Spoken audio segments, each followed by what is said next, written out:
Okay, today we're going to learn how to record drum grooves in real time in Logic and some recording settings. Okay, so first thing we're going to do is we're going to create a software instrument and select any drum track is fine, any drum patch I mean. Next thing is we are going to select a 2-bar cycle. Make sure your metronome is enabled and set an appropriate tempo for recording, whatever that may be for the groove you're trying to record. Next thing, we're going to go to the recording settings dialog. To get there, you click and hold the record button, then you'll see there record settings. Now there's two very important settings. First of all is that of pre-count. So right now I have it selected to 1 bar. Feel free to, if you want a 2-bar count before you record, you can do that, or any of the other options listed below. And our first example, we're going to do a layered recording approach using kick, snare, and hi-hat. So we're going to keep that on merge only and cycle record, which is what it was set to right now. So the next thing we're going to start doing right now is going to record our kick, snare, and our hi-hat pattern. There's kick, snare, hi-hat, and here we begin. Simple pattern here. Kick.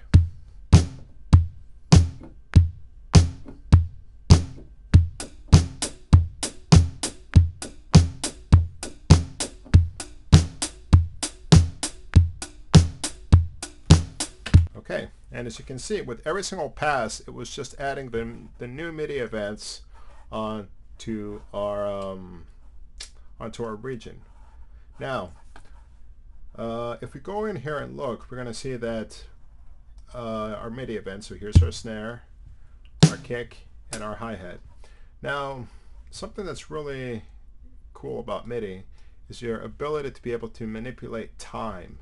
So one of the first things we're going to do here is we're going to rubber band all the events, and what we're going to do is we are going to use an effect called quantization. Now what quantization does is it approximates the notes to a given, to its nearest value specified in the quantization settings.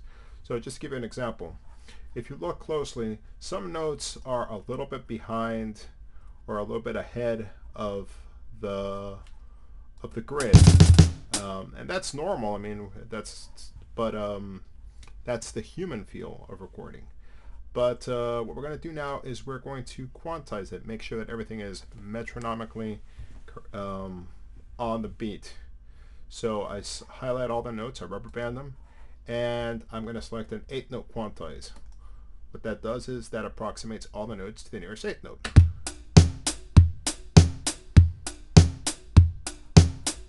I can also put it to 1/4-note quantize, or some of the funner ones which like swing.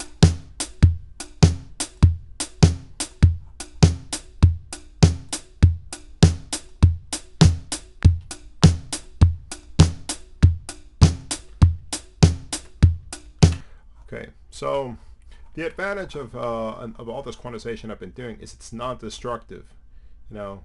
So I can, if I like it, I can keep it. If I don't, just turn it off.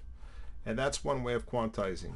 The other way of quantizing is actually just selecting the notes, rubber banding the notes, and just quantizing. In this case, we're just going to quantize the hi-hats. You know, and maybe I'll just want to keep everything.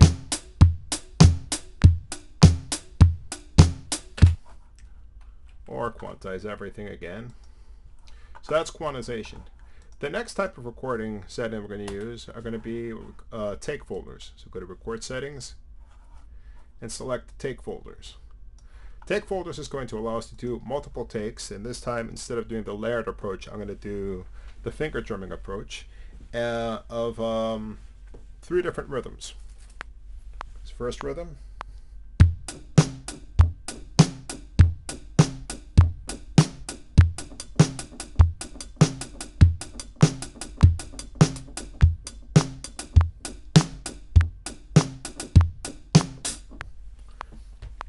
Now, if you noticed on every single pass, what it did is it muted the previous one so it wouldn't get confused. And now here we go. There are our 3 different passes. First one, there's my second one, and my third one. And whichever one I keep, I just highlight it and then I close my folder. And then I can quantize this as well.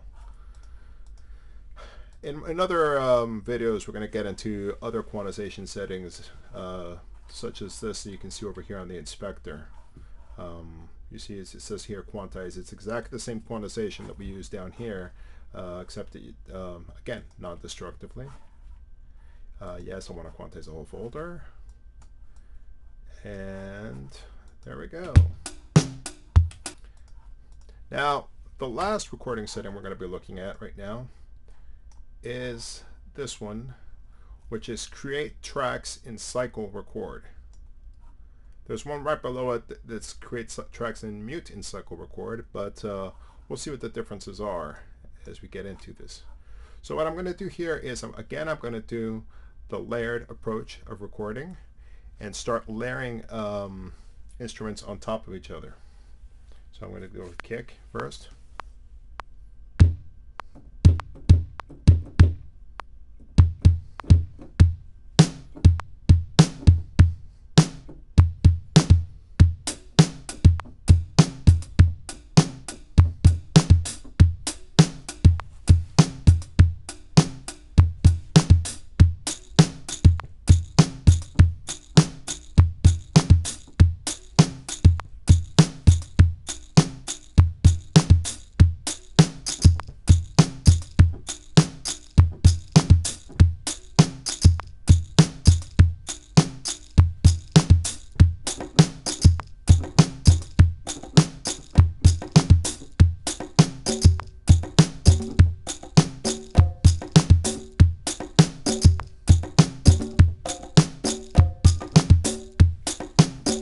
And you get the idea. Now, the advantage of this type of recording is that with every single pass, I have individual regions corresponding to the individual instruments. So if I don't want, if I don't want to hear those congas, those bongos, I could just mute them.